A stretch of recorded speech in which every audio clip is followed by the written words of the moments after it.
তুমি গুচি গলে ও প্ৰাণ প্ৰিয়া কেনেকৈ থাকিম কৈলাশ কৃষ্ণ সকলোলৈকে পুনৰ শ্ৰদ্ধা সেৱা জনাইছো। ইমান শ্ৰুতিমধুৰভাৱে পাঠকীদ্বয়ে ভাগৱতৰ অমৃত কথা আমাৰ মাজত পাঠ কৰিছে। আমি অনৌসকলৰ জ্ঞাতাৰ্থে ইয়াৰ ঘৰুৱাভাৱে আলোচনা কৰিবলৈ আগবাঢ়িছো। এষাৰ কথা মনত পৰিছে, ও বৃন্দাবনলৈ যা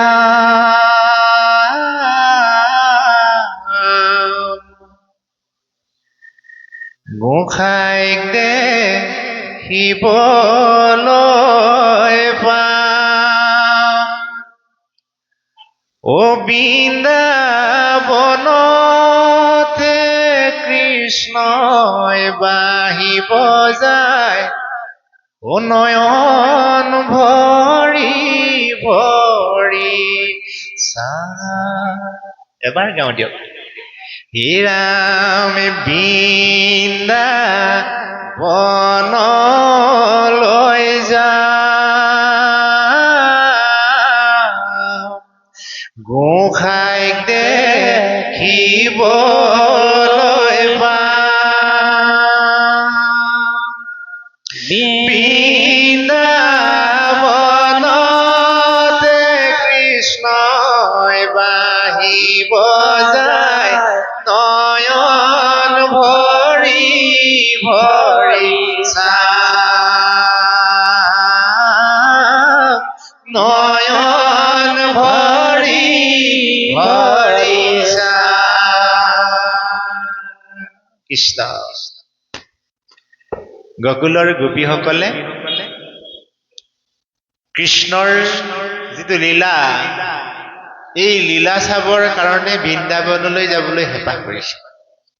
ইগৰাকীয়ে সিগৰাকীৰ লগত কথোপকথন কৰিছিল, বোলে সখী ওলাবাচোন, বৃন্দাবনত কৃষ্ণই বাঁহী বজায়। ইমান ভুৱন ভুলোৱা তেওঁৰ যিটো সুৰৰ ধ্বনি, তেওঁৰ যিটো জ্যোতি, তেওঁৰ যিটো লয়লাস, গতিকে এই পবিত্ৰ দৰ্শন মই নয়ন ভৰি চাম। এই ভাৱনাৰে গোপীসকল বৃন্দাবনলৈ গৈছিল। সেই গোপীসকলৰে আপুনি ময়ো স্ফুলিংগ অংশ নহলে মানে আজি এই ভাড়াধৰা মাউত গাঁৱত অগণন ৰাইজে হয়তো উপচি পৰিলহেঁতেন, কিন্তু সকলো গোপী হ'ব পৰা নাই বাবে সকলোৱে অনুষ্ঠানটো আছিল বুলি গম পায়ো অহাৰ সুযোগ সুবিধা হেৰুৱাইছে। গতিকে আপুনি মই এই সুযোগ সুবিধাকণ যাতে নেহেৰুৱাওঁ, আমি যাতে এই অমৃতৰ যিটো টোপোলা ঘৰলৈ যাওঁতে আমি লৈ যাব লাগিব দেই। ঘৰখনৰ মুৰব্বীজনে যেতিয়া বজাৰলৈ যায়, সুদা মোনাটো লৈ যদি ঘৰলৈ আহে, তেওঁক কোনে যোগাৰ দিব? খোৱা বস্তুৱেই হওক, বাকী বস্তুৱেই হওক, ঘৰখনৰ প্ৰয়োজনীয় বস্তুকেইটা তেওঁ লৈ আনিব লাগিব। অৰ্থাৎ আপুনি মই ঘৰখনৰ প্ৰয়োজনীয় বস্তুকেইটা নামঘৰৰ পৰা যাওঁতে ঘৰলৈ লৈ যাব লাগিব। এই প্ৰয়োজনীয় বস্তু কি? জীৱন উত্তৰণৰ আহিলা। হে মনুষ্যগণ, জীৱন উত্তৰণৰ আহিলা যদি তুমি বিচাৰি চলাথ কৰিছা, হাৱা ধৰি খাই ফুৰিছা, তেতিয়াহ'লে তুমি এই কথাকেইষাৰ শুনা। অ জয় জয় কৃষ্ণ যাৰ স্মৰণ মংগল, জাগ যোগাদিৰ হৰি নাম সাফল হেনয় পৰমানন্দ মাধৱ কনিত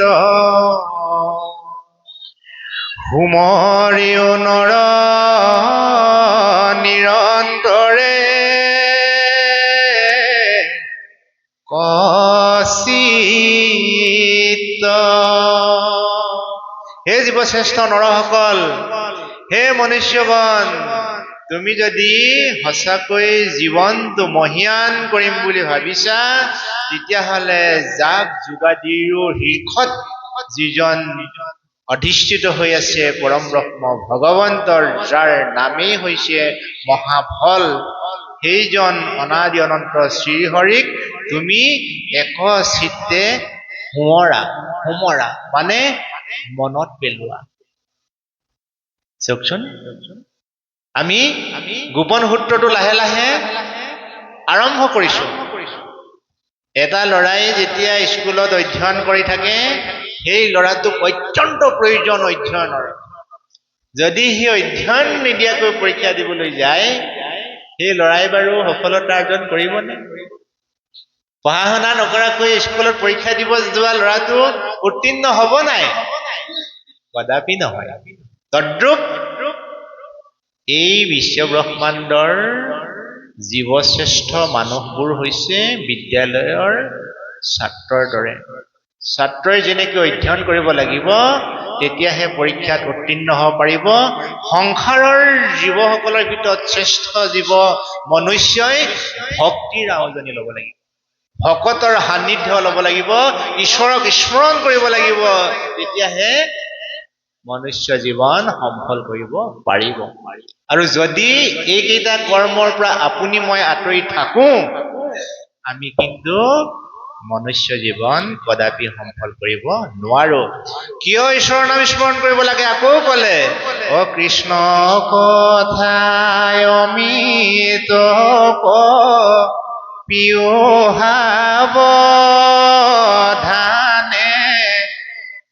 কৰিও যতনে যাবে প্ৰাণ থাকে মানে। ঘোৰ কলি যোগে মলমতি মনুষ্যৰ নাহি আন ধৰ্ম হৰি কীৰ্তন তপৰ। হে মনুষ্যগণ, সময়ৰ লগে লগে মানুহৰ মনবোৰ সলনি হৈ যায়।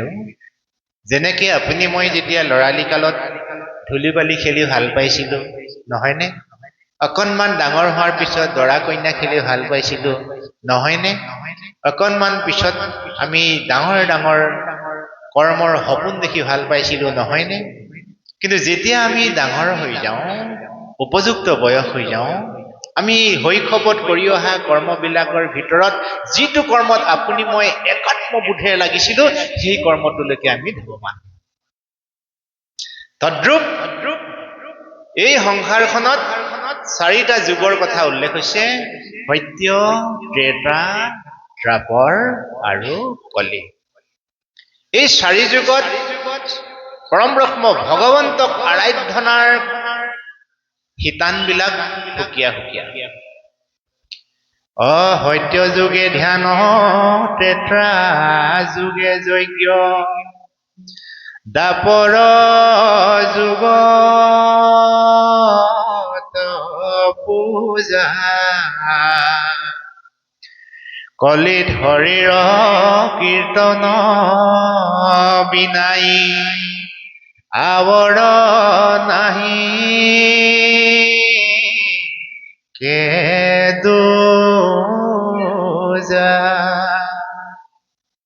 এই যে গোপন সূত্ৰ, এই যে গুহ্যৰো গুহ্য অমিত তত্ত্ব কথা আমাক অৱতাৰী পুৰুষ গুৰু শ্ৰীমন্ত শংকৰদেৱে দি গৈছে।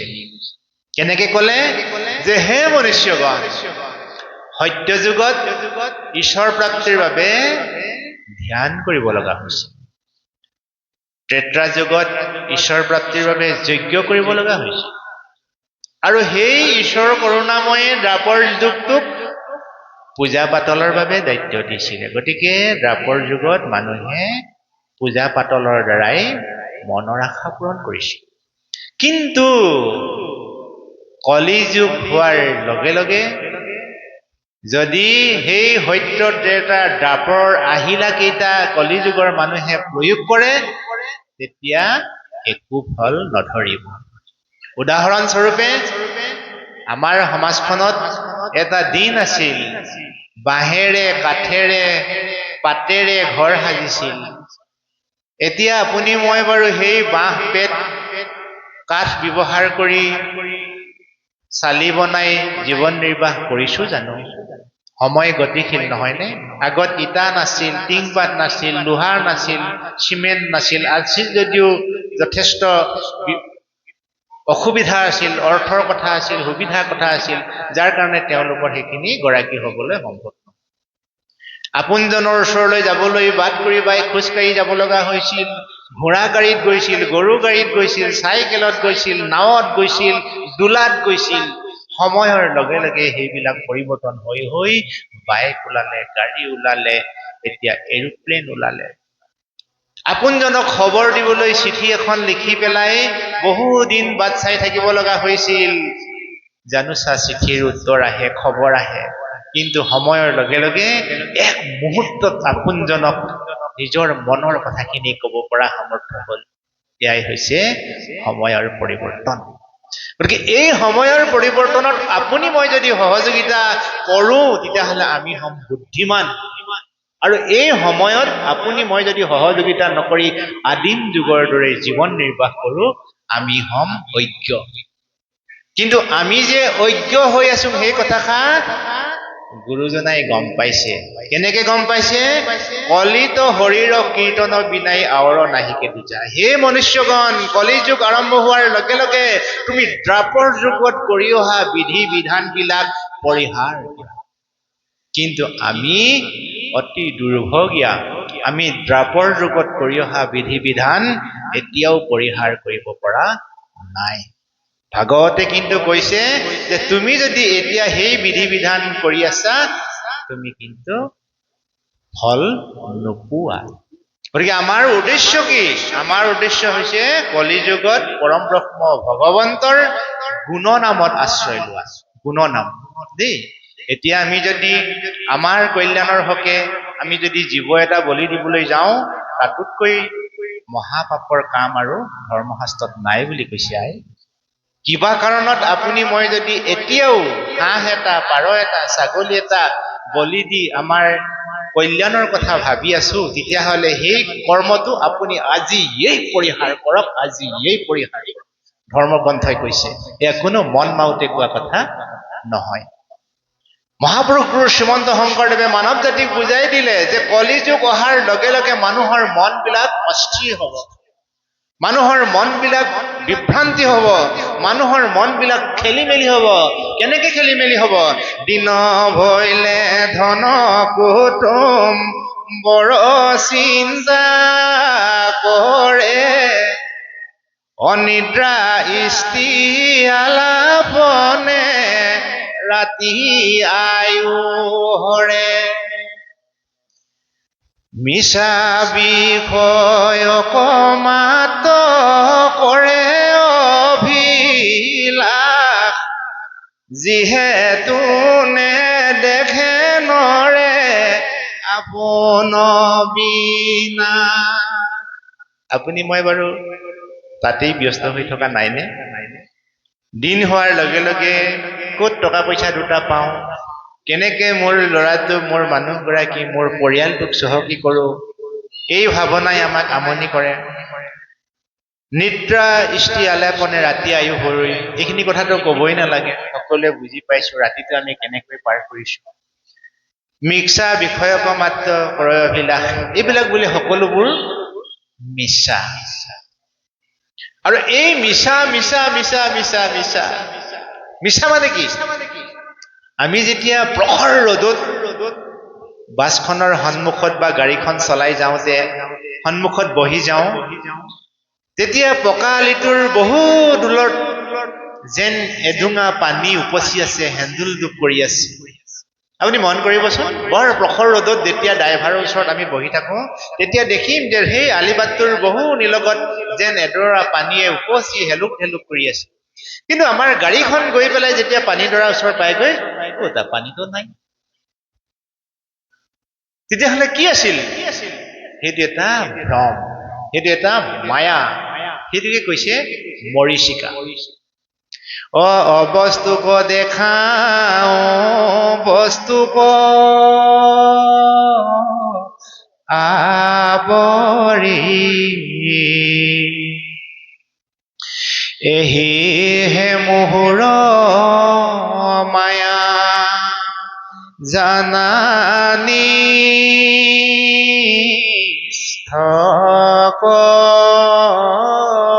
কৰি। হে সজ্জনসকল, হে মনুষ্যগণ, মোৰ মায়াৰ প্ৰভাৱত পৰি জীৱসকল বাদ ভুলি অবাধে গতি কৰে। যিটো অবস্তু, সেই অবস্তুটোৰ প্ৰতি জীৱসকলৰ হেঁপাহ, স্পৃহা, আকৰ্ষণ ইমানেই বাঢ়ি যায় যাতে সেই জীৱটোৱে সেই বস্তুটোৰ প্ৰতি বিচাৰি যাওঁতে যাওঁতে সময় পাৰ কৰি দিয়ে আৰু সন্ধিয়া হোৱাৰ লগে লগে ঘৰলৈ যাতে সুদা হাতে আহিব লগা হয়। এটিকে কোৱা হয় মায়া।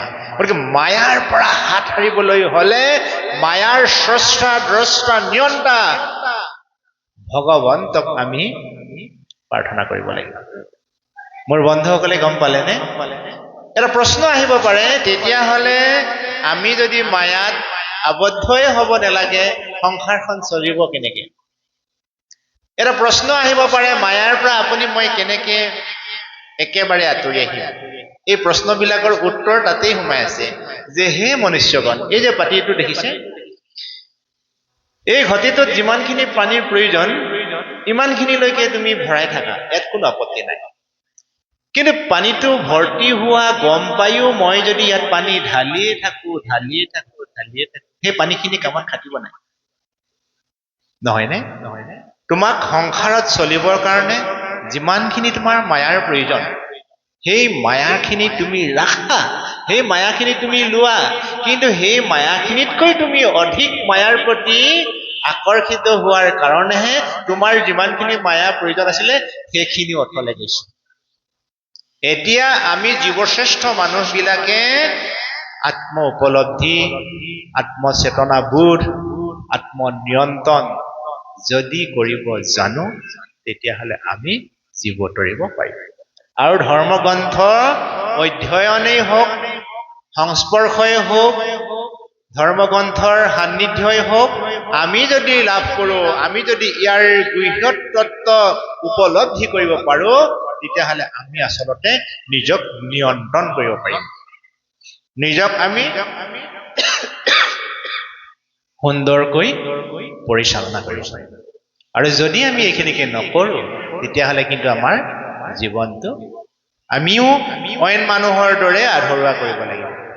মহাপুৰুষ শ্ৰীমন্ত শংকৰদেৱৰ প্ৰপন্ন শিষ্য শ্ৰী শ্ৰী মাধৱদেৱে এই যে মায়া তৰণৰ পৰা কেনেকে নিজক বচাই ৰাখিব পাৰি, ইয়াৰ খুব সুন্দৰ এটি সমিধান দিছে। এবাৰ হাতযোৰ কৰি এই সম্পত্তিটো আমি ঘৰলৈ লৈ যাওঁ। যিসকলে ঘৰলৈ এই অমূল্য টোপোলাটো লৈ যাম বুলি ভাবিছে, সকলোৱে হাতযোৰ কৰক। কৃষ্ণ, আমি লগে লগে এটি অমৃত ভাণ্ডাৰ ঘৰলৈ নিবলৈ ভগৱানৰ ওচৰৰ পৰা খোজো হওক। কিমতে ভকতি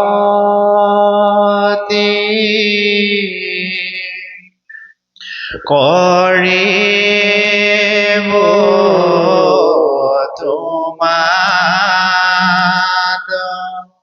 হৰি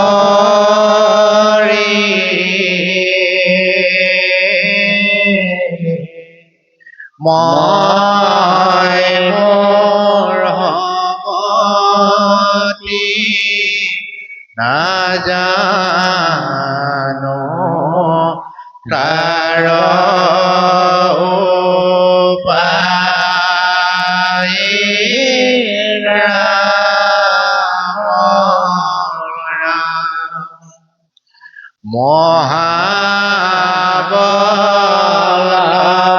মহাবলৱন্ত দুৰ্বাঘৰ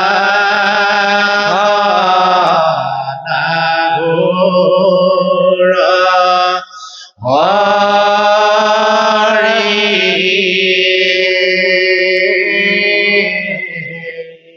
আমাৰ মন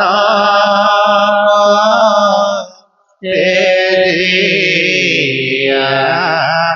দূৰ নাযায় ৰাম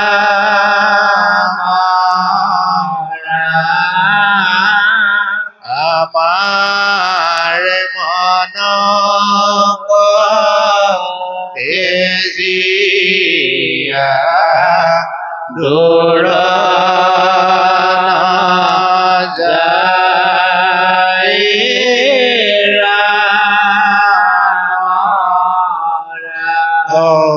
হৰি হৰি হৰা কৃষ্ণ হৰি ৰাম। ইমান সুন্দৰ তত্ত্বগধুৰ কথা আজি আমি উপলব্ধি কৰিলো। কি উপলব্ধি কৰিলো? আমাৰ মনটোত যে খেলি মেলি ভাৱনাবিলাক, অশান্তিৰ ভাৱনাবিলাক, এইবিলাক মহাবলৱন্ত বোলে। এই মহাবলৱন্ত ভাৱনাবিলাকে, মহাবলৱন্ত কৰ্মবিলাকে আমাৰ অন্তৰস্পটত থকা মনৰ ভাৱনাৰ প্ৰবৃত্ত অনুভূতিবিলাককো খেলি মেলি কৰি পেলায়। এগৰাকী ঘৰৰ আয়ে যেনেকে ড্ৰয়িং ৰুমটো ধুনীয়াকে বা নিজৰ বিচনাখন ধুনীয়াকে সজাই থয়, আৰু সেই সজাই থোৱা বিচনাখনেই হওক বা অতিথি ৰুমটোৱেই হওক, শিশুটোৱে যেতিয়া খেলি মেলি কৰি পেলায়, ঠিক সেই অপৰিষ্কাৰ খেলি মেলি হৈ থকা ৰুমটোৰ আৰু পৰিষ্কাৰ বা সজাই থোৱা ৰুমটোৰ মাজত পাৰ্থক্য থাকে। অৰ্থাৎ খেলি মেলি ভাৱনাই ভৰপূৰ আমাৰ মন মগজৰ পৰা তাৰ বীজ যদি আমি আঁতৰাই দিব পাৰো, তাৰ ঠাইত আমি যদি পবিত্ৰ ভাৱনা ৰোপণ কৰিব পাৰো, তেতিয়াহ'লে আমি জীৱনটো মহীয়ান কৰিব পাৰিম। আৰু সেই পবিত্ৰ ভাৱনাৰ বীজেই হৈছে ঈশ্বৰক স্মৰণ কৰা। সেইকাৰণে হে মনুষ্যগণ, তুমি অহৰ্নিশে পৰম ব্ৰহ্ম ভগৱন্তক মনস্পটত স্মৰণ কৰিবলৈ শিকিবা। সুমৰিও নৰ নিৰন্তৰে এক চিত্ত। আৰু এই অনাদি অনন্ত শ্ৰীহৰিক যি মনুষ্যই স্মৰণ কৰে, সোঁৱৰে, তেওঁক পূজা কৰে, সেৱা কৰে, ভক্তি কৰে, সেই মনুষ্যই মায়াৰ পৰা হাত সাৰিব পাৰিব। আৰু ভগৱন্তক ভজনা কৰিবৰ কাৰণে আমাৰ কোনো বয়সৰ কথা নাই। ধৰিও কুমাৰকালে ভাগৱত ধৰ্ম। মোৰ বয়স যেতিয়া হ'ব, মই ঈশ্বৰক আৰাধনা কৰিম। এতিয়া মা তুমিয়ে যোৱাচোন, বোলে দেউতা তুমিয়ে যোৱাচোন, মই ঈশ্বৰক যেতিয়া বয়স হ'ব তেতিয়া আৰাধনা কৰিম। এই কথাষাৰ ধৰ্মশাস্ত্ৰত নেখাতে। কাৰণ হাতে বাটে কৈতে মিলে বা মৰণ, সেনেকো নেৰিবা হৰিৰ চৰণ। আমি সংসাৰলৈ অহা জীৱবিলাকে আমি যে শতবৰ্ষ জীয়াই থাকিম তাৰ কোনো লিখিত তথ্য নাই। মানুহৰ আয়ুস ৰেখা কৰ্ম অনুপাতে হয়, ভাৱনা অনুপাতে হয়। মানুহে মানুহৰ আয়ুস নিজে বঢ়াবও পাৰে, মানুহে মানুহৰ আয়ুস নিজে কমাবও পাৰে। বৰ ডাঙৰ কথা ক'লে বুলি আপুনি ভাবিছে নহয়নে? কেনেকে? ভাৱনাৰ দ্বাৰাই, কৰ্মৰ দ্বাৰাই। যৌৱনাৱস্থাত এজন সফল গাভৰুৱে হওক বা ডেকাই হওক, নিজক সুন্দৰ সুস্থ সবল কৰি ৰাখিবলৈ হলে কেনেকুৱা পৰিৱেশত নিজক থাকিব লাগিব, তাক দোহাই কোৱাৰ কোনো প্ৰয়োজন নাই নিজেই পৰিৱেশৰ লগত আপুনি জ্ঞান হৈ যায় মানুহ পৰিস্থিতিৰ দাস পৰিস্থিতিয়ে আপোনাক শিকাব বৰ ঠাণ্ডা লাগিছে সন্মুখতে কাপোৰ এখন আছে কোনেও কবলৈ নাহে যে কাপোৰখন তুমি গাত মেৰিয়াই লোৱা আপুনি স্বতঃস্ফূৰ্তভাৱে আপোনাৰ হাতখন যাব কাপোৰখন আপুনি গাত মেৰিয়াই ল'ব এইটো কোনো শিকাব নালাগে গতিকে পৰিৱেশৰ লগত আপুনি মই কেনেকে খাপ কৰিব লাগে সেই কথাটো আমাক কিন্তু আনে শিকাব লগা হৈছে কিয় হৈছে আমি নিজক ব্যৱহাৰ কৰা নাই নিজক আমি এলাহত থৈ দিছো মায়াৰ বশৱৰ্তী হৈ পেলাই আমি আঁতৰি আছো গতিকে ঈশ্বৰক জীৱই প্ৰাৰ্থনা কৰিছে যে প্ৰভু মহাবলৱন্ত দুৰ্বাসনাগুৰু হৰিয়ে আমাৰ মনক তেজিয়া দূৰ নযায় তুমি যদি প্ৰভু মোৰ মনৰ পৰা আঁতৰি দূৰত থাকা তেতিয়াহ'লে মোৰ মনৰ ভাৱনাবিলাক দিশহাৰা হ'ব মোৰ মনৰ ভাৱনাবিলাক ছুটি হ'ব মোৰ মনৰ ভাৱনাবিলাক ক্ষণস্থায়ী হ'ব গতিকে ঈশ্বৰ যিদিনাখনলৈকে আমাৰ হৃদয়ত থাকিব মনৰ ভাৱনাত ঈশ্বৰ যিদিনাখনে স্থিতাপি লৈ থাকিব সেইদিনাখনলৈকে আমাৰ কৰ্ম ভাৱনা সদায় ঊৰ্ধ্বগামী হ'ব গতিকে প্ৰত্যেকটো জীৱই আমি যিকোনো কৰ্মৰ আগমুহূৰ্তত সি খাওঁতেই হওক ফুৰিবলৈ যাওঁতেই হওক কৰ্ম কৰোঁতেই হওক কাপোৰ পিন্ধোতেই হওক কিতাপ পঢ়োতেই হওক আমি যে ঈশ্বৰক উপাসনা কৰি কাম কৰিব লাগে সেইটোৱে আচলতে ফৰ্মুলা আলহী এজন আহিছে চাহ অকণমান দিছে অৰ্পণ কৰি দিয়ক সেৱাভাগ কৰক সি লাগিলে ল'ৰাই হওক ছোৱালীয়ে হওক বৃদ্ধই হওক কোনো কথা নাই আপুনি দিছে আপুনি ভক্তিৰে তেওঁক অৰ্পণ কৰি দিয়ক কাৰ ওচৰত অৰ্পণ কৰক ঈশ্বৰৰ ওচৰত অৰ্পণ কৰা বস্তু হৈ পৰে প্ৰসাদ আৰু সেই প্ৰসাদে মানুহৰ মন মগজ ভাৱনাক উজ্জীৱিত কৰে গতিকে হে মনুষ্যগণ তুমি যদি এই মায়াৰ পৰা হাত সাৰিম বুলি নিজক ভাবিছা তেতিয়াহ'লে তুমি ঈশ্বৰৰ ওচৰত মন মজোৱা কৃষ্ণৰেহে পাদপদ্ম স্পৰিবে মনত দিবে চিত্ৰ কৃষ্ণ গুণৰ নাম কীৰ্তন গতিকে চিত্ৰটো কৃষ্ণক কেনেকে দিব লাগে মন কেনেকে দিব লাগে এইখিনি অকণমান ভিতৰ চোৱাৰ বস্তু আমি এই তত্ত্বগধুৰ কথাখিনি ৰাতিলৈ আলোচনা কৰিম গতিকে হে সজ্জনসকল ঈশ্বৰৰ বাদে ভগৱন্তৰ বাদে আমাৰ জীৱন সুন্দৰ কৰিব পৰা ক্ষমতা আমাক কোনেও দিব নোৱাৰে কৃষ্ণ প্ৰভু পুনৰ পাঠ কৰিবলৈ সেৱা জনাইছো আমাক যে গুৰুজনাই বুজাইছে আমি যদি নুবুজো নহয়নে বাৰু আমি যদি নুবুজো আমাতকৈ কিন্তু অজ্ঞানী কোনো নাই দেই গুৰুজনাই সমগ্ৰ মানৱ জাতিক একতাৰ দোলেৰে বান্ধি জাত পাত ভাষা ভাষী উচ্চ নিচ সকলো একাকাৰ কৰি আমি যে সংসাৰলৈ যিবোৰ শ্ৰেষ্ঠ মানুহ হিচাপে আহিছো আমাৰ প্ৰকৃত মনুষ্য কৰ্ম কি মানৱীয়তা গুণ কোনবিলাক কেনেকৈ বিশ্ব ব্ৰহ্মাণ্ডত শান্তি প্ৰতিষ্ঠা কৰিব পাৰি এই বাৰ্তা দিবলৈকে গুৰুজনাই এক শৰণ হৰি নাম ধৰ্ম প্ৰচাৰ কৰিছিল আমি কিন্তু বুজি পোৱাৰ অভাৱত আমি গুৰুজনাক ধৰ্মত আওজনি লৈ আমি ভাগ হৈছো সেইটো কিন্তু আমাৰ অজ্ঞতা আমি বুজি নোপোৱাৰ কাৰণেহে আমাৰ ভাৱনাবোৰ ছুটি হোৱাৰ কাৰণেহে আমি কিন্তু আজি গোট মাৰি জীৱন নিৰ্বাহ কৰিছো গুৰুজনাই কিন্তু সমগ্ৰ মানৱ জাতিকে একতাৰ দোলেৰে বৈকুণ্ঠলৈ যাব পৰা অৰ্থাৎ জীৱৰ সদ্গতি লভিব পৰা যিটো বিধান সেই বিধানটো আমাক দি গৈছে গতিকে আমি সদা সৰ্বদা গুৰুজনাৰ এই বাক্যক সাৰোগত কৰিবলৈ হলে আমি গুৰুজনাক শ্ৰদ্ধা ভক্তি যদি সঁচাকৈ কৰিবলৈ ভাবো তেতিয়াহ'লে গুৰুজনাৰ লেখনিসমূহ আমি কিন্তু মূল্যাংকন কৰিব লাগিব। আমি নামঘোষাৰ এটি অমৃত তত্ত্ব সকলোৱে উচ্চাৰণ কৰো দিয়ক, সকলোৱে গাব দেই। পিও পিও পিও অমিয়া মাধুৰী হৰি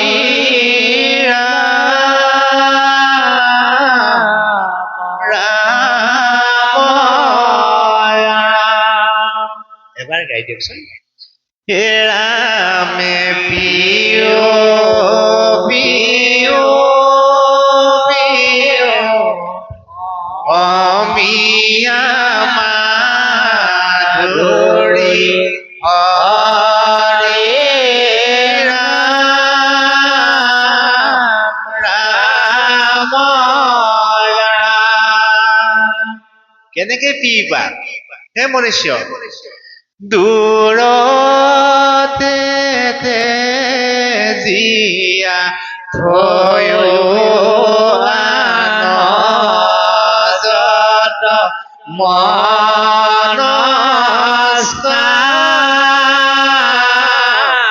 ৰাম ৰাম।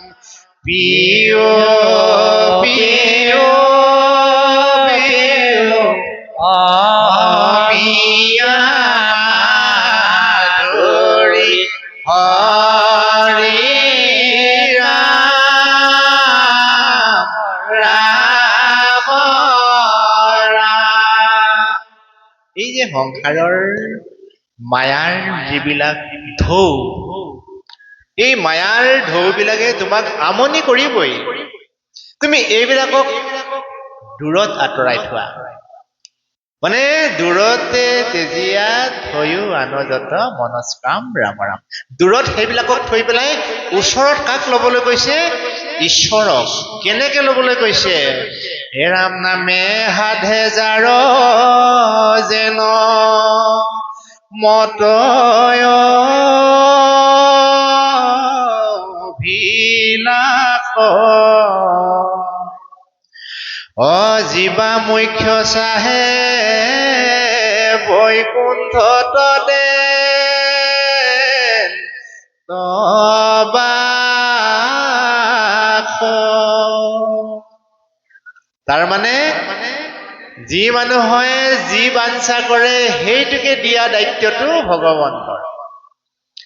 হে সজ্জনসকল, হে মনুষ্যগণ, তুমি এই ধৰাধামতেই বৈকুণ্ঠ সুখ লাভ কৰিব পাৰিবা। আমি সংসাৰৰ পৰা গুচি যোৱাৰ পিছত আমি বৈকুণ্ঠ সুখ পায়ো লাভ নাই, স্বৰ্গ সুখ পায়ো লাভ নাই। আছে জানো? নেদেখাটোতো কোনো মূল্য নাই। গতিকে দেখাটো মূল্য থাকিব লাগিব। যদি আপুনি মই এই জীয়াই থকা অৱস্থাতেই বৈকুণ্ঠ সুখ আৰু স্বৰ্গীয় অনুভূতি লাভ কৰা নাই, তেতিয়া আমি গম পাম যে আমি নৰক যাতনাত আবদ্ধ হৈ আছো। আৰু এই নৰক যাতনাৰ পৰা ঊৰ্ধ্বগামী হৈ বৈকুণ্ঠ বা স্বৰ্গ সুখৰ গৰাকী হবলৈ হলে আমি ভকতৰ হং ঈশ্বৰ সাধনা একান্তই ল'ব লাগিব, একান্তই ল'ব লাগিব। আৰু যদি ইয়াকে কৰা নাযায় তেতিয়াহলে আমি জীৱন কিন্তু অধোগামী নিয়াব লাগিব। আৰু এই সংসাৰখনত মানুহে জীৱনৰ সফলতাৰ শিখৰত উপনীত হম বুলি সকলোৱে ভাবে, কিন্তু মায়াৰ যিডাল শকত কটকটীয়া এনাৰ্জৰী, এই মায়াৰ এনাৰ্জৰীৰ পৰা আপুনি মই নিজক বচাই ৰাখিব নোৱাৰাৰ কাৰণে আমাক মায়াই শ্বাসনৈয়াই টানি লৈ গৈছে, চাউটকে টানি লৈ গৈছে, চাউটকে। আপুনি মন কৰিব, সন্মুখত দেখা যিবিলাক বস্তু অপ্ৰয়োজন সেই বস্তুবিলাকে আপোনাক মোক বেছি আকৰ্ষণ কৰে। আনে কিবা এটা ভাল দেখিছে, সেইটো তেওঁৰ যোগ্য, মই মোক বুজাব নোৱাৰো যে মোকো সেইটোৱেই লাগে, নহয়নে? আনে 10,000 টকীয়া মোবাইল এটা লৈছে, মোৰ সামৰ্থ্য আছে, মই লোৱাত আপত্তি নাই। কিন্তু ডাঙৰ কথা হ'ল এইটোৱে যে আজি ঘৰখনত 5জন যদি সদস্য আছে 5জনকে এনেকুৱা ডাঙৰ মোবাইল প্ৰয়োজন হলো কাৰোবাৰ যদি অকণমানি মোবাইল এটা আছে সি আজি অনাদৰ পালে আৰু ডাঙৰ মোবাইলৰ দাম 10,000 টকাৰ পৰা কমত আপুনি নেপায় ঘৰখন চলিবলৈকে দিগদাৰ অথচ 5জন সদস্যক 5টা মোবাইল লাগে 5 দুগুণ 50,000 টকা প্ৰত্যেক মাহে তাত ৰিচাৰ্জ কৰিব লাগিব হোৱাটো নোহোৱাটো আমি কথা পাতি ব্যস্ত থাকিব লাগিব ঘৰখনত কিমান খৰচ আছে মন কৰকচোন গেছৰ খৰচ কাৰেণ্টৰ বিল টিভি ৰিচাৰ্জ মোবাইল ৰিচাৰ্জ ল'ৰা ছোৱালীক পঢ়া শুনা অতিথি হোৱা কাপোৰ কানি পিন্ধা আচবাব পত্ৰ কিনা ফুৰিবলৈ যোৱা ইত্যাদি ইত্যাদি অকল খৰচ খৰচ খৰচ খৰচ চাৰিওফালে খৰচ আমি যদি মিতব্যয়িতা নহওঁ আমি যদি নিজক সুন্দৰকৈ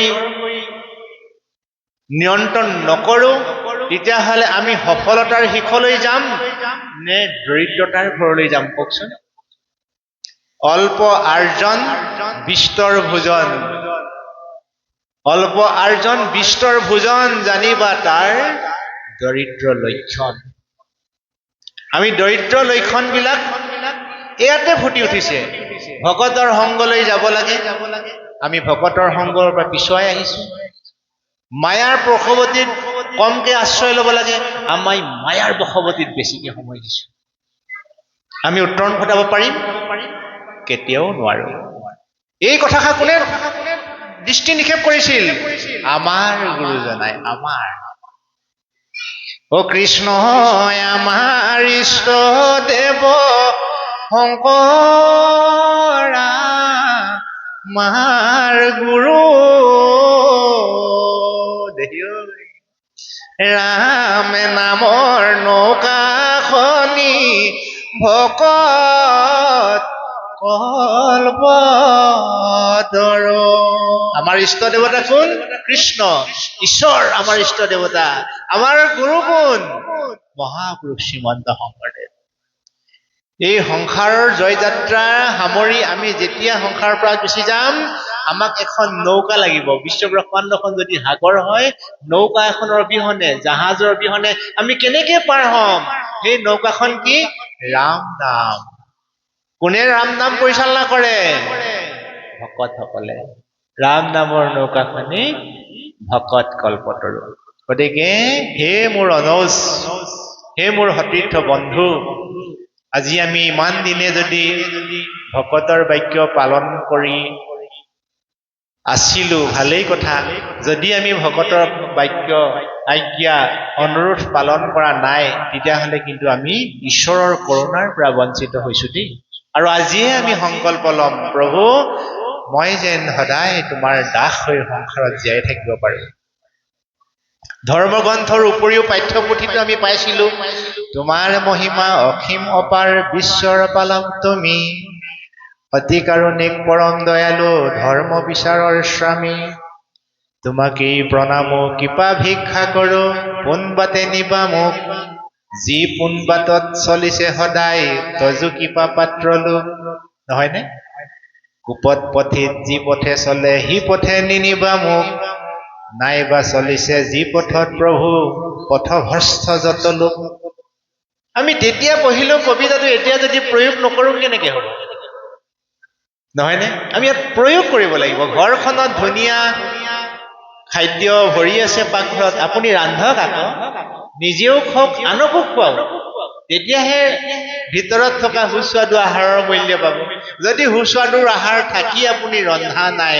আপোনাতকৈ বাৰু কোনোবা অকৰা মানুহ আছেনে গতিকে আমি জীৱশ্ৰেষ্ঠ মানুহ হিচাপে ঈশ্বৰক এটাই প্ৰাৰ্থনা কৰিব লাগে প্ৰভু বিশ্ব ব্ৰহ্মাণ্ডত অগণন মানুহে সফলতাৰ শিখৰত আৰোহণ কৰিছে আৰু অগণন মানুহে জীৱনত অন্ধকাৰ গহ্বৰত বকবকাই আছে গতিকে সেই অন্ধকাৰ বকবকাই থকা গতলৈ তুমি মোক নিনি সফলতাৰ যিসকলে উপনীত হৈছে মোক তুমি তালৈ লৈ যোৱা এই যিটো আবেদন এই যিটো প্ৰাৰ্থনা এই যিটো ভগৱন্তৰ প্ৰতি কৰা বিনম্ৰ সেৱা ভগৱন্তই ভকতক সদায় কৃপা কৰিব আমি যি বিচাৰো তাকেহে পাম সেইকাৰণে ভগৱন্তক আমি আশা কৰি প্ৰাৰ্থনা কৰিব নালাগে।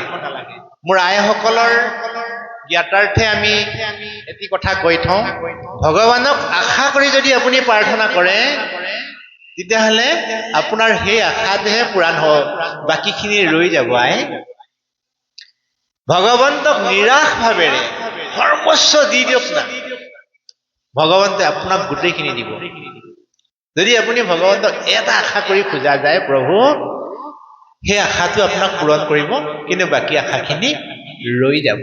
সেইকাৰণে নিৰাশ ভাৱে ভগৱন্তকে আমি সৰ্বোচ্চ অৰ্পণ কৰি পেলাই যদি আমি ঈশ্বৰক প্ৰাৰ্থনা কৰোঁ, শ্ৰদ্ধা কৰোঁ, ভক্তি কৰোঁ, সেৱা কৰোঁ, ঈশ্বৰে আমাৰ আটাইখিনি অভাৱ আজি নহয় কালিলৈ, এদিন হ'ব আমাৰ উন্নতি, উজ্বলাম লাহে লাহে জনম ভূমি, এটুপ এটুপ কৰি ডাৱৰৰ পানী পৰি ভৰি গ'ল বহল সাগৰ। এই বিশ্ব ব্ৰহ্মাণ্ডও এদিন সৃষ্টি হোৱা নাই, এই সংস্কাৰমুখী জীৱনটো এদিনতে সৃষ্টি হোৱা নাই। আমাৰ জীৱনৰ প্ৰত্যেকৰে সমস্যাবোৰ একেদিনাই কেতিয়াও শেষ হৈ নাযায়। গতিকে আজিৰ বদ অভ্যাসবিলাক এৰিলো, বদ অভ্যাস এৰাৰ লগে লগে আমাৰ মনলৈ সৎ অভ্যাস উদয় হৈ গ'ল। সৎ অভ্যাস উদয় হোৱাৰ লগে লগে দেখিব যে মানুহজন কথা বতৰাত আগতকৈ ধীৰ স্থিৰ হ'ল, কৰ্মবিলাক আগতকৈ সুন্দৰ হ'ল, আচৰণবিলাক মানুহৰ অনুকৰণীয় হ'ল, তেখেতৰ ভাৱ ভাষা ৰীতি নীতি মানুহে বখা নিবলৈ ধৰিব, আৰু দেখিব যে তেওঁক অনুকৰণ কৰি হাজাৰজনেৰে সেই পথ নিজৰ সম্বল হিচাপে ল'ব। গতিকে ধৰ্মশাস্ত্ৰই মানুহক সদায় অমায়িক হ'বলৈ শিকায়, ধৰ্মশাস্ত্ৰই মানুহক সদায় সফলতাৰ শিখৰত আৰোহণ কৰিবলৈ শিকায়। সেইবাবে আমি জীৱশ্ৰেষ্ঠ মানুহ হিচাপে ধৰ্মক আওজনি লৈ যদি জীৱন নিৰ্বাহ কৰোঁ, তেতিয়াহ'লে আমি এই জীৱনটো সফল কৰিব পাৰিম। এই জীৱনটো কেৱল নিজৰ কাৰণে নহয়। আমি ভাবোঁ যে মোৰ উন্নতি হ'লে অকল মোৰ বা ঘৰখন বা আত্মীয় স্বজনহে হ'ব, এনে কথা নহয়। আমি সামাজিক সম্পত্তি, সামাজিক, আমাৰ নামটোৰ পিছত উপাধিটো আমি বৰ্তমান সময়ত জীৱন্ত অৱস্থাতহে আমাৰ প্ৰয়োজন। আমি সচৰাচৰ মানুহ হিচাপে পৰিচালিত হ'বলৈহে আমাৰ গগৈ, বৰুৱা, মাউত, শইকীয়া, শৰ্মা ইত্যাদি ইত্যাদি উপাধিবিলাক হয়। কিন্তু মানুহজন যেতিয়া ঊৰ্ধ্বগামী হ'ব, তেওঁ উপাধিটোৰ কোনো কাম নাই। যেনে অগণন আছে। আজি আমাৰ যাদৱ পায়ং, নহয়নে? ভাগৱতৰ মাজতে তেওঁৰ পবিত্ৰ নামটো মনলৈ আহিছে। তেওঁৰ আপোনাৰ মোৰ ককাই ভাই হয়নে, তেজৰ সম্পৰ্ক হয়, কিন্তু যাদৱ পায়ং আজি আপোনাৰ মোৰ বুকুৰ আপোন। কিয় আপোন হ'ল? প্ৰকৃতি সংৰক্ষণৰ ক্ষেত্ৰত তেখেতে নিদৰ্শন দি গৈছে। কাৰণ প্ৰকৃতিক এই কাৰণে সংৰক্ষণ কৰিব লাগিব, মহাপুৰুষ গুৰু শ্ৰীমন্ত শংকৰদেৱে মানৱ জাতিক কৈছে যে হেৰ মানৱ জাতি, তুমি প্ৰকৃতিৰ ওপৰত প্ৰেম জগাই দিয়া। আজি বিশ্ব ব্ৰহ্মাণ্ডত আমি ভালে থাকিবলৈ হ'লে প্ৰকৃতি ভালে থাকিব লাগিব। আমি যে ইন্ধন ব্যৱহাৰ কৰোঁ, আইসকলে গম পাব যে চৌকাত গেছৰ অবিহনে আমি ৰন্ধন কৰিব নোৱাৰোঁ। এটা চিলিণ্ডাৰ গেছত 15 কেজি ওজনৰ তাৰ পাৱাৰ শক্তিটো, গেছটো সোমাই থাকে, আৰু এজোপা পুৰঠ গছে তেনেকুৱা 10টা চিলিণ্ডাৰৰ দৰে শক্তি দিব পাৰে, যিটো আমাৰ বাবে প্ৰয়োজনীয় অক্সিজেন।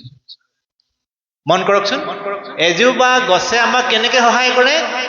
জীৱৰ জীয়াই থকাৰ যিটো শক্তি অক্সিজেন, এই অক্সিজেন উৎপাদন ক্ষমতাটো কেৱল গছৰহে আছে।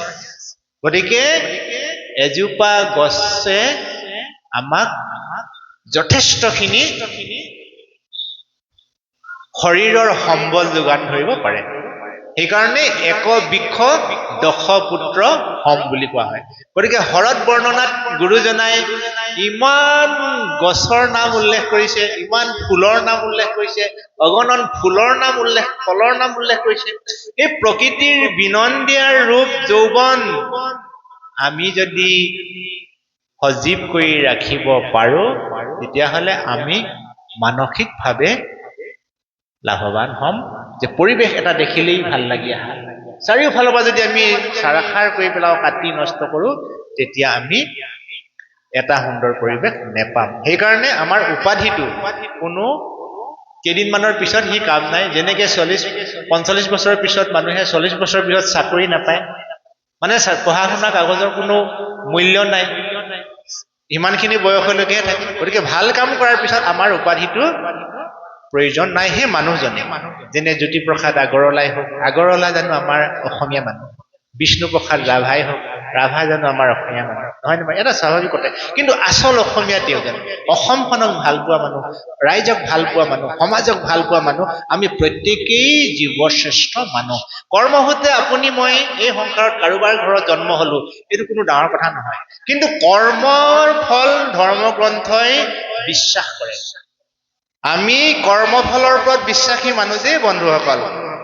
এটি গীত এটা গাওঁ দিয়ক।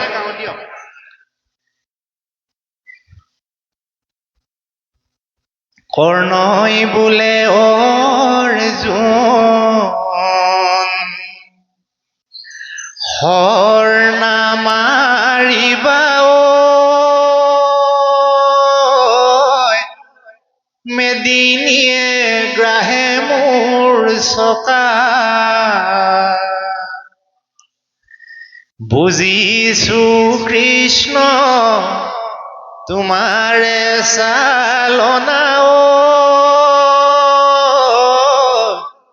এয়া মোৰ সংকটৰ বেলা। এটা কৰুণ গীত। কৰ্ণই কান্দিছিলে। কৰ্ণ এজন বীৰ, মহাবীৰ। কেতিয়া কান্দিছিলে? যেতিয়া যুদ্ধক্ষেত্ৰত তেওঁৰ ৰথৰ চকাটো মাটিত সোমাই গৈছিল। মাটিত সোমাই যোৱাৰ লগে লগে তেওঁ কৈছিল, হে অৰ্জুন, মই এতিয়া নিৰস্ত হৈ গলো, অকণমান ৰবা না, অকণমান ৰবা না, মই ৰথখন উলিয়াই লওঁ, মই নিৰস্ত হৈ আছো, অকণমান তুমি ৰবা, মই আকৌ তোমাৰ লগত ৰথ কৰিম। আৰু সেই মুহূৰ্তটোত ঈশ্বৰে অৰ্জুনক কেনেকে বুজাইছিল শুনক। সখা অৰ্জুন, তুমি পলম নকৰিবা, নিমিষতে তুমি হৰ প্ৰয়োহাৰ কৰা সেই দুৰাচাৰী কৰ্ণলৈ। কিয় তুমি তেওঁক ৰৈ আছা হৰ প্ৰহাৰ কৰাত? তেতিয়া অৰ্জুনে অবাক দৃষ্টিৰে কৃষ্ণৰ মুখলৈ চাইছিল। কৃষ্ণই কৈছিল, সখা, যিদিনাখন অভিমন্যুই এটি সৰু শিশু হৈ ৰণাংগস্থলীত আহিছিল, সেইদিনাখন জানো কৰ্ণ নাছিল, যাক সপ্তভেদী প্ৰহাৰ কৰি অকণমানি শিশুটিক বধ কৰিছিল? সেইদিনাখন দয়া মায়া কলৈ গল? ইত্যাদি ইত্যাদি কথাৰে কৃষ্ণই অৰ্জুনৰ মনটোক পৰিৱৰ্তন কৰি দিছিল, আৰু লগে লগে অৰ্জুনে হৰ প্ৰহাৰ কৰি কৰ্ণক বধ কৰিছিল। গতিকে আমি কোনোবা ক্ষণত আমাৰ বল শক্তি থকা সময়ত আমি ক্ষমতা দেখুৱাই লাভ নাই দেই। এই কথাবোৰে আমাক কি শিকায়? মোৰ আজি ধন টকা পইচা হৈছে, মোৰ আজি জ্ঞান হৈছে, মোৰ আজি বুদ্ধি হৈছে, মোৰ আজি মান সন্মান হৈছে, মই যদি অহংকাৰ কৰো, সেই অহংকাৰ বিলাক বোলে সময়ত এদিন ম্লান পৰি যাব। গতিকে কৰ্ণই সেই সময়ত যদি প্ৰতিবাদ কৰিলেহেঁতেন, দেই তোমালোকে ইমান শিশুটো অভিমন্যু কিয় বধ কৰিবলৈ গৈছা, এইবিলাক অন্যায় হৈছে। পিতামহ ভীষ্মই সময়ত তেওঁ মৌনতা ব্ৰত কৰিছিলে। এইবিলাক কৰ্মৰ যোগেদি তেওঁলোকে ভোগ কৰিছিল। অৰ্থাৎ এই কথাবিলাক আমাক ধৰ্মগ্ৰন্থই কিয় বুজায় যে হে মনুষ্যগণ, তুমিও যদি কেনেবাকে জীৱনত বেয়া কামকো ভাল কাম বুলি আদৰি লৈছা, তেতিয়াহ'লে তুমি তাৰ ফল ভুগিব লাগিব। সেইকাৰণে সময় থাকোঁতে তাক শুধৰণি কৰি পেলোৱা। এতিয়া আপুনি ময়ো হয়তো জীৱনত এই বয়সলৈকে ভাল কাম বুলি হয়তো বেয়া কামৰো আমি আশ্ৰয় লৈছিলো, কিন্তু সেই বেয়া কামটোকো আপোনাক মোক ভগৱানে আজি খণ্ডন কৰি দি আমাক ৰাইট চিন দিব। কেতিয়া দিব? আমি দাস্যভাৱে সাধুৰ সংগত থাকি ভগৱানক যদি আমি দুনাই দুনাই প্ৰাৰ্থনা কৰো যে হে প্ৰভু, সংসাৰত কৰি অহা অতীজৰ ভুল কৰ্মবিলাক তুমি যেন মোক জীৱনত কেতিয়াও তাৰ ওচৰলৈ নিনিবা প্ৰভু। আহি থকা দিনবিলাকত মোক যেন সদায় সৎ কৰ্মৰ প্ৰতি আসক্তি জগোৱাবা, সদায় মনস্পতত সৎ চিন্তা উদয় কৰোৱাবা, সৎ বস্তু দৰ্শন কৰোৱাবা। এই বুলি যদি আমি ঈশ্বৰক বিনম্ৰতাৰে সেৱা জনাও, তেতিয়াহ'লে ঈশ্বৰে আমাক কেনেবাকে যদি তথাস্থ কৰি দিয়ে, কেনেবাকে কৃপা যদি কৰে, আমি কিন্তু উত্তৰণ হ'ম। আৰু ইয়াকে কৰাৰ বিপৰীতে আপুনি মই পূৰ্ণব্ৰহ্ম ভগৱন্তক আৰাধনাৰ বিপৰীতে আমি যদি বেলেগ কাৰোবাৰ ওচৰত আশ্ৰয় ল'বলৈ যাওঁ, তেতিয়াহ'লে কিন্তু আমি ভুল কৰা হ'ব। ধৰ্মগ্ৰন্থই, গীতা শাস্ত্ৰই হওক বা ভাগৱত গ্ৰন্থই হওক, এটাই কথা কৈছে যে কৃষ্ণ কৃষ্ণ কৃষ্ণ, ঈশ্বৰ ঈশ্বৰ ঈশ্বৰ।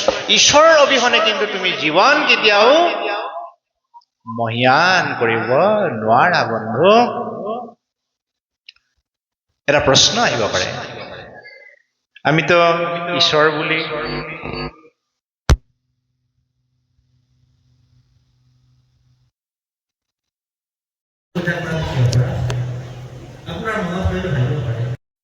যে মই অতীজৰ পৰা শিৱ ভক্ত আছো, আজি শিৱ ভক্ত হোৱাত কিবা মোৰ অপৰাধ আছে? আমাৰ মগনা গাঁৱলৈ মন মাউতক নিমন্ত্ৰণ কৰা হ'ল। মন মাউতেতো কৈ থৈ গ'ল যে অকল ঈশ্বৰৰ কথা, তেতিয়াহ'লে দেৱী আৰু দেৱতাসকলৰ কথা তেওঁ যে এবাৰো নকলে। এই কথাষাৰ সমিধান আপোনাক দিবলৈ আমি প্ৰয়াস কৰিছো। এদিনাখনৰ কথা, আপুনি মই যেনেকে ভাল পাই বিয়া বাৰু পাতিছো, ল'ৰাটোৱে ছোৱালীজনীক ভাল পায়, ছোৱালীও ল'ৰাক ভাল পায়, কোনোবাই কাৰোবাৰ ঘৰখনৰ মানুহে চাই দি বিয়া বাৰু পতুৱাই, এয়াই জীৱন নহয় জানো আমাৰ? ঠিক তেনেকে নিজে ভাল পাই বিয়া পতা এজন পূজনীয় দেৱতাৰ নাম হৈছে শংকৰ। বৰ ভাল পাইছিল সতীক, দুয়ো বিবাহ হ'ল। বিবাহৰ পিছত আমি যেনেকে ঘৰলৈ যাওঁ, শহু দেউতাৰ ঘৰলৈ যাওঁ, কিন্তু দুৰ্ভাগ্যৰ কথা, শিৱ শংকৰে শহু দেউতাৰ ঘৰলৈ যোৱাৰ ৰাস্তা তেওঁ মুকলি কৰি ল'ব নোৱাৰিলে। কাৰণ শহু দেউতাই অৰ্থাৎ দক্ষ ৰজাই জোঁৱাই শিৱ শংকৰক তেওঁ আভৰণ দেখিয়ে জোঁৱাই বুলি স্বীকৃতি নিদিয়ে। দেউতাকৰ ঘৰলৈ যাবলৈ কাৰণো মন নাযায়। এটি মহা অনুষ্ঠান আয়োজন কৰা সম্ভেদ বাই ছোৱালীজনীয়ে ঘৰলৈ যাবলৈ বাউল হৈ উঠিল। বাৰে বাৰে নিজৰ স্বামীক কৈছে যে হে স্বামী, মোক ঘৰলৈ যাবলৈ দিয়া না, মোৰ বৰ মনত পৰিছে দেউতালৈ। দেউতাই সেইদিনাখন যি কলে, এতিয়া চাগে নকয়, মোক আদৰিব, মোক সম্ভাষণ জনাব। কিন্তু স্বামীৰূপী শংকৰে সতীক বাৰে বুজাইছে, হে প্ৰিয়া, তুমি এই ভুল নকৰিবা, তুমি নালাগে যাব। কিন্তু স্বামীৰ কথা গুৰুত্ব নিদি সেই সতীয়ে দেউতাকৰ ঘৰলৈ যাবলৈ ওলাল। তেতিয়াই সেই স্বামীৰূপী শংকৰৰ অন্তৰখন সেমেকি গৈছিল। তুমি গুচি গলে ও প্ৰাণ প্ৰিয়া, কেনেকৈ থাকিম কৈলাশ, কোনেনো মাতিব, কোনে চাই যাব, কোনেনো মাতিব, কোনে চাই যাব, স্বামী বুলি ভোলা নাথ।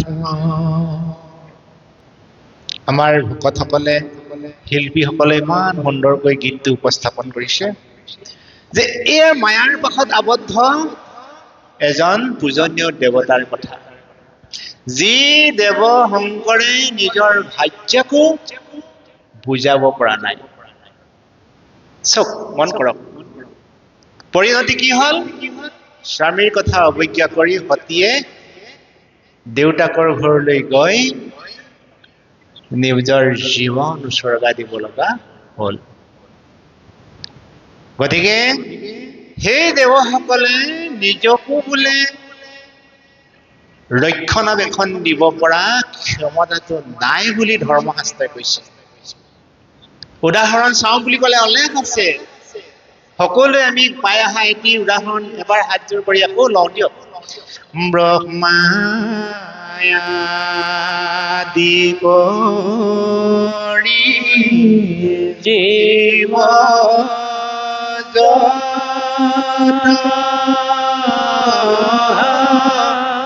ৰাম ৰাম ৰাম ৰাম মায়া হৈ যামাজে আশ্ৰয় ঘুমতি যায় তুমি চৈতন্য সনাতন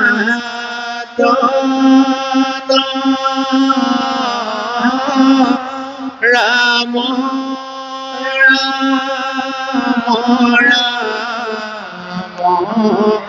ৰাম ৰাম আমি চেতন নিয়োগ নাথ যোগাই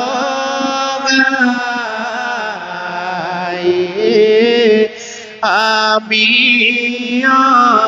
চেতন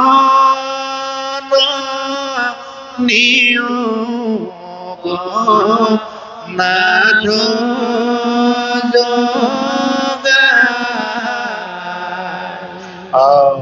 হৰে কৃষ্ণ। এটি বিনম্ৰ নিবেদন, আমাৰ পূজনীয় ইউটিউবাৰসকলৰ যোগেদি এই বাৰ্তাটো যেতিয়া গোটেই বিশ্ব ব্ৰহ্মাণ্ডত প্ৰচাৰ হ'ব, তাৰ তলত অজস্ৰজনে কমেণ্ট লিখে, কিছুমানে ভালকেও লিখে, কিছুমানে বেয়াকেও লিখে। গতিকে সেই সকলৰ জ্ঞাতাৰ্থে মই বৰ ভক্তিৰে সেৱা জনাইছোঁ। জ্ঞানৰ পৰিধি অনুপাতে অধ্যয়নে ঢুকি পোৱালৈকে আমি যিমানবিলাক কথা এতিয়ালৈকে উপলব্ধি কৰিছোঁ, সেই তথ্য ভিত্তিতহে কথাখিনি প্ৰয়োগ কৰা হৈছে। ইয়াত কোনো নিজস্ব মত প্ৰয়োগ কৰা নাই। গতিকে সকলো আজি আমি ইয়াত যিমানে কথাখিনি শুনাৰ সৌভাগ্য হৈছে, কালিলৈ আমি মোবাইলটো টেপিলে এই কথাখিনি ওলাই যাব। গতিকে আমি যাতে কথাখিনি চাই ল'ব লগাখিনি লৈ এৰিব লগাখিনি এৰিব লাগে, সেইটোৱে আমাৰ বুদ্ধিমানৰ কৰ্তব্য। গুৰুজনাই এক ঈশ্বৰবাদৰ ওপৰত গুৰুত্ব দিছে যদিও কোনো দেৱতা বা কোনো দেৱী জাতিটোক নিন্দা কৰিবলৈ কাকো কেতিয়াও কোৱা নাই। নিনিন্দিবা নিহিংসিবা। দেৱতাসকল দেৱীসকল পৰম ব্ৰহ্ম ভগৱন্তৰ ভক্ত। ভগৱন্তই তেওঁলোকক ভাল পায় আৰু আপোনাক মোকো ভগৱন্তই ভাল পায়। কথাটো মই অনৌসকলৰ জ্ঞাতাৰ্থে আকৌ কৈছোঁ, দেৱতাসকল আৰু দেৱীসকল যেনেকৈ ভগৱন্তৰ প্ৰিয়, সংসাৰত থকা ভকতসকল আইসকলো তেনেকৈয়ে ভগৱন্তৰ প্ৰিয়। আৰু পৰম ব্ৰহ্ম ভগৱন্তক আমি সকলোৱে ভজনা কৰি বিশ্ব ব্ৰহ্মাণ্ডখন আমি শান্তি প্ৰতিষ্ঠা কৰিব লাগিব। বিশ্ব ব্ৰহ্মাণ্ড শান্তি হলেহে ভগৱন্তৰ সৃষ্টি কামত খাটিব। এই বিশ্ব ব্ৰহ্মাণ্ডৰ দেৱসকলেই হওক, দেৱীসকলেই হওক, আমাৰ ভকতসকলেই হওক, আইসকলেই হওক, আমি যদি ঈশ্বৰৰ কৰ্মৰ পৰা আঁতৰি থাকোঁ, আমি যদি ঈশ্বৰৰ ভাৱনাৰ পৰা নিজক আঁতৰাই ৰাখোঁ, তেতিয়াহ'লে আমি কিন্তু জীৱনটো দিশহাৰা হ'ম, দিশহাৰা। এই কথাখিনি বুজাবলৈকে এই সংসাৰত মহাপুৰুষ শ্ৰীমন্ত শংকৰদেৱৰ আৱিৰ্ভাৱ হৈছিল। আৰু শ্ৰীমন্ত শংকৰদেৱ আৱিৰ্ভাৱৰ যিটো ৰহস্য, এইটো বৰ ভাবিব লগা কথা। কুসুম্বৰ ভূঞা আৰু মাতৃ সত্য সন্ধ্যাৰ বহু দিনলৈকে সতি সন্ততি নাছিল। বৰ আচৰিত কথা, নিজৰ সন্তান লাভৰ কাৰণে পিতৃ মাতৃয়ে জটাধাৰী শিৱক আৰাধনা কৰিছিল, শিৱ শংকৰক। কথাটো মন কৰিব। গতিকে জটাধাৰী শিৱক কোনো কাৰণতে এই তলৰ ষ্টেপৰ বুলি আমি ভাবাটো আমাৰ ভুল হ'ব। জটাধাৰী শিৱ এজন পূজনীয় দেৱতা। এই বুলি ভাবিছিল কোনে? কুসুম্বৰ ভূঞা, মাতৃ সত্যসন্ধ্যা আই। আৰু সেই অনুপাতে তেওঁলোকে শিৱক আৰাধনা কৰি এটি সন্তান জন্ম হ'ল। সন্তানটি নাম বৰবতে। শিৱক আৰাধনা কৰি জন্ম হোৱাৰ বাবে নাম থলে শংকৰ। চাওকচোন, ইয়াৰ এটা বিশদ তত্ত্বগধুৰ কথা আছে। গতিকে কথাখিনি আমি আজি বিশেষ ভিতৰলৈ সোমাব খোজা নাই। জটাধাৰী শিৱক আৰাধনা কৰি বৰ লাভ কৰি সন্তান জন্ম হোৱাৰ কাৰণেই সেই সন্তানটিৰ নাম পিতৃ মাতৃয়ে শংকৰ ৰাখিলে। আৰু শংকৰ ৰূপী সেই সন্তানটিৰ কৰ্মদক্ষতা, ভগৱন্তৰ প্ৰতি থকা দৃঢ়মনা মনৰ বাবেই গুৰু মহেন্দ্ৰ কন্দলীয়ে দেৱ উপাধি দিলে। সময়ত শংকৰ দেৱ নামে পৰিচিত হ'ল। আৰু সেই শংকৰদেৱকে মহাপুৰুষ শ্ৰীমন্ত শংকৰদেৱৰ প্ৰপন্ন শিষ্য শ্ৰী শ্ৰী মাধৱদেৱে ভূয়সী প্ৰশংসা কৰি এনেকৈ আমাৰ মাজলৈ লৈ আনিলে যে এইজন শংকৰদেৱে সমগ্ৰ মানৱ জাতি কল্যাণৰ অৰ্থে বৈকুণ্ঠত নিবাস হৈ থকা ঈশ্বৰৰ অমৃত ৰস ধৰাধামলৈ বোৱাই দিলে। হেৰৌ মানৱ জাতি, আহা আমি সকলোৱে একেমুখে গাওঁ, হৰি নামৰ বৈকুণ্ঠৰ প্ৰকাশ প্ৰেমৰ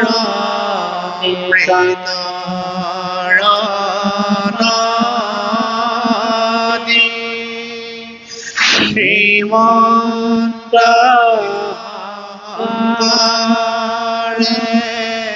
পাৰ ভাঙিলে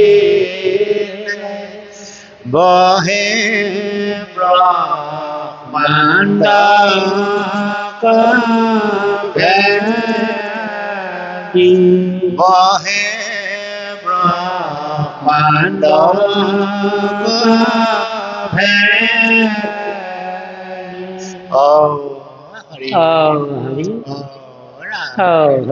এয়াই হৈছে ঈশ্বৰৰ অমৃত কথা।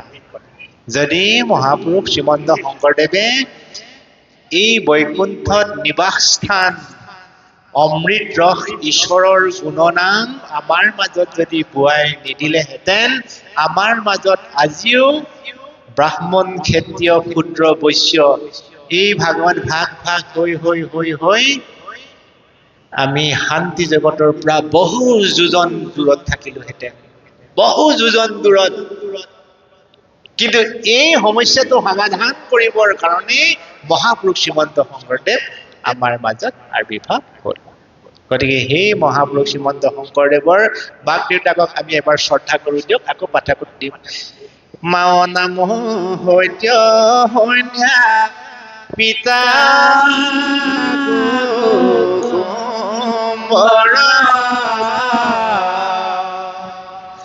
বৰদোৱাতে জন্ম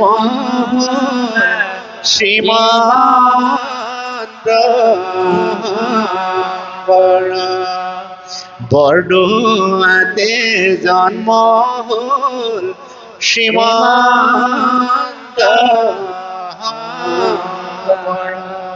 সেইজন মহাপুৰুষ শ্ৰীমন্ত শংকৰদেৱেই সংস্কৃতৰ জটিল জটিল ধৰ্মগ্ৰন্থবিলাক অধ্যয়ন কৰি অগণিত বিচাৰি বেদ বিচাৰি বেকত কৰো হৰি নাম জাকেৰি বয়নে মিলাই গাই পাই মনোৰথ কাম।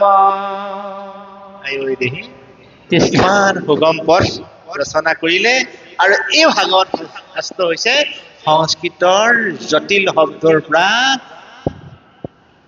সংস্কাৰমুখী ভাৱনাৰে ৰূপায়ণ কৰা একোখন গ্ৰন্থ, যি গ্ৰন্থত ঈশ্বৰৰ গুণনামেৰে ভৰপূৰ।